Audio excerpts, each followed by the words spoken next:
Hey everyone, welcome to another episode from Ampro Engineering. I have something really special to show you. It is a vehicle that I've been looking for so long and been unable to even find images of, that I thought that my memory was actually incorrect and the car didn't exist. My friends, this is what I found. This is a Tyco F40. It is possible, let's look underneath here. So this is made by Tyco in Singapore, so it's very likely that this car was sold as a Tyco Ferrari F40. This car is not some simple toy grade piece of junk from the 80s. This car is one of the very special Tyco 9.6V turbo cars. These were fantastic cars. I know oftentimes people equate toy grade with trash, but that did not apply to anything that came with this battery pack. The car is fairly small. It is 1/16 scale. In fact, a size reference, if this helps, here is a Tyco Bandit. Now the Bandit does, at first glance, appear much larger in scale, but that is simply the fact that the wheels and tires are much bigger. And it's raised up, but in terms of bodies, I think that they're very, very much in close scale, so about 1/16. Let's get our size comparison here. When compared to the Grasshopper, you can see that is definitely quite a lot smaller. The car has rear suspension, does not have any in the front. The rear end is not articulated at all, and weirdly it hinges from the rear, so you can see if I put a load on it, it will bend down from the rear. This car does have your standard fast and slow, as denoted by the F and the S, or the low and high as you'd find on some other cars. The battery compartment, if we open this up, does have room for our battery pack, and it uses the Molex connector, better known as a Tamiya connector. And of course you have your steering setting. What's interesting about this particular car is that, as you can tell by the bottom of the battery door, the front bumper, the entire car as a whole, in fact, even the remote control, save for the missing decals, which is very, very, very common now with these, this car looks to be brand new. Battery installation on these 9.6V cars was always a little bit tricky. The battery pack always barely fit, and more importantly, there always seemed to be not enough room for the battery cables, but you could always wedge it in there. So that's gonna... I have not seen this particular chassis on other Tyco cars, but as Tyco, I'm sure, wanted to make a profit, it is very unlikely that this chassis only existed on the F40. So if anybody has seen this chassis before, please let me know. This is the 49 megahertz version. The 27 megahertz was charcoal. That was the one that I originally had when I was a kid. I don't see any date stamps on the car anywhere, but I want to say that this car came out about 91 or 92, because I remember distinctly bringing it to show and tell when I was 11 or 12 years old, which meant 91, 92. The car was a rocket ship. The school near my house was where I would always take my RC cars to play, and this is before I had any of the 1/10 scale hobby grade cars. But they had just paved the asphalt parking lot, and this car had a silky smooth ribbon of asphalt to play with. Before I turn the car on, the turbo light looks like it's turned on. It isn't. The power switch light is on. What was always really slick about these Tyco cars with the gun remote is this was first speed. Applying more load, I'm going to cover it up here, and that would turn green, denoting that you had turbo mode on. Of course, this simply meant that this car had a 2-speed speed control, which was still better than many cars of its day. Steering was non-proportional. We will turn the car on. There's a power light right there in the back. What's neat about this car, and similar with a lot of Tycos of the time, you can see that the car does have left and right steering while not under power. Oftentimes you'd see these cars that they wouldn't have. They had an electromagnetic servo. This one here actually does sound like it is. Yeah, this one sounds like it's electromagnetic. Some of the other cars like Tyco Bandit had mechanical motorized servos. I'm going to pick the car up for a moment. And again, this battery is pretty bad, so we're in low or high. We're in fast. So I'll go in the first mode here, and then we'll go into high. So there's going to be a little bit of a difference in speed there. To 12-year-old me, this car was a bullet. I'm not really expecting that any longer. The 80s and the early 90s for toy grade cars was just as much the golden age as it was for Tamiya. I mean, let's look at this thing here in general. You do have some slight exaggeration of the tires. They're a little bit bigger than, of course, they would be. The front arch is cut out a little bit more than it would because it has to clear the tire. But in terms of its cosmetics, I mean, it's got a beautiful injection molded body. There's very few areas on the body where you see any kind of blemish because of the mold process. In fact, these two little headlight pieces are separate. They're not decals. These are separate plastic parts that are heat staked on from the back. So it gives a really nice look. Even the black windshield, I think, is very nice on the car. The wheels are a nice chrome-plated plastic. Definitely not Tamiya nice chrome, but it's still pretty shiny stuff. And at the rear, we do have a translucent red plastic taillight.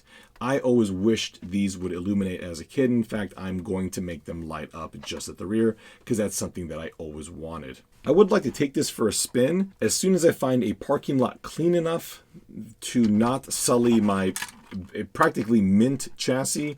And more importantly, to prevent any kind of rollover, because scratching this car simply is not acceptable. Where it goes. Push it in like that, like that.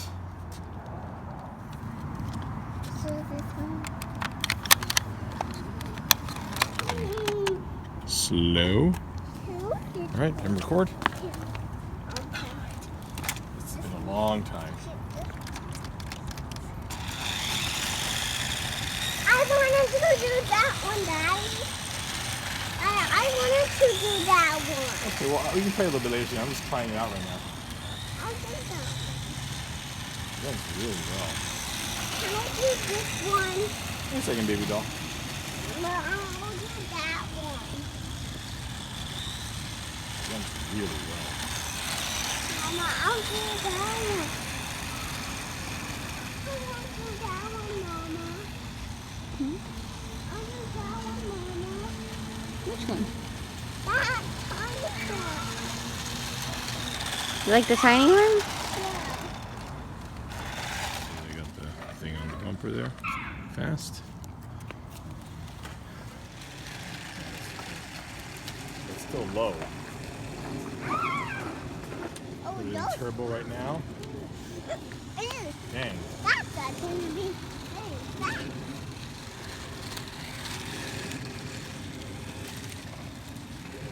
It's moving.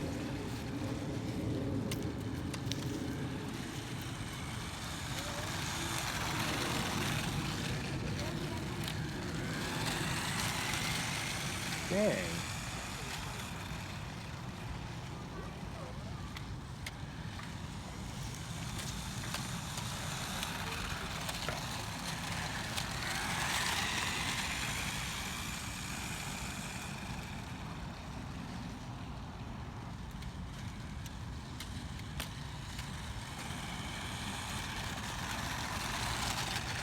Whoa.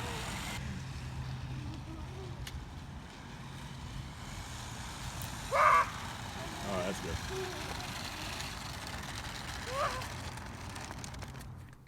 I hope you enjoyed that driving video. I know that it brought back a ton of memories for me, and that really is where the value of this car is. It is something that I remember fondly as a kid, and very unfortunately, the one that I had met its fate with a fairly rainy weekend and me wanting to get out of the house. It went through a puddle and burst into a cloud of white, searing electrical smoke, and that was the last time it ran. And during a house cleaning up, the car was donated. So it's very sad that I no longer have that particular original car. So I really, really, really wanted a replacement. The question is, do you want one? For the collector, I don't feel that most collectors of radio control cars, like Tamiya and Associated and Losi and a lot of the big name cars from the 80s, is really going to care about a Tyco. However, that stigma of toy grade RC cars is slowly but surely being erased. These cars also have brilliant memories associated with them, and I think that a lot of people remember these cars just as fondly as the Grasshoppers and the Pumpkins and the RC10s and the Sand Scorchers and all those cars. Should you share that same sentiment about this car, then it's something that you want. If you simply want it to add to your collection because why not, there are better, more desirable, and more valuable cars that probably would fit your collection better. I have not seen one of these cars for sale in the past 5 years, and when this car was on eBay, the auction started at $40 and I was the only bidder. So apparently nobody cares about this car. There's a similar car, by contrast, the Tyco Bandit or the Turbo Hopper or the Turbo Panther by Nico fetch significantly more money because those were buggies. Those were big, chunky cars we could jump off curbs and out of our bedroom windows and do horrible things to, and that they sold a heck of a lot more of. It's a little harder to push a car that really can't do anything other than drive around your driveway. You will find the Tyco Lamborghini Countach to be very easy to find and yet fetch quite a lot more money than this thing ever hopes to. I do not believe that they are the same scale. I do not have one to compare. If somebody does have one, please let me know. If you are looking for a toy to drive around with and play with, I also believe this is a poor choice. These cars are getting very old. The electronics inside are nothing more than capacitors and resistors, and oftentimes the cars of these ages, the capacitors begin to leak. They begin to run worse and worse and worse, and ultimately they are going to need significant PCB work to get them going again. Fortunately, Tyco and Nico cars, especially those made by Tyco, were incredibly high quality, so you are going to be able to keep these cars running for years to come. But again, they're not like a hobby grade car where you can simply replace the electronics. There's a lot more customization in these cars. They're smaller, they have no suspension. So it's not really a good toy car to come across and drive. Well, folks, I hope you enjoyed this video.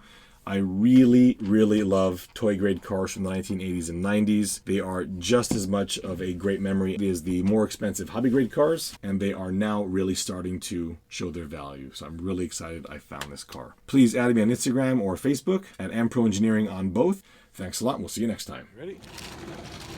I want to do it. One sec, baby. 1 second, okay?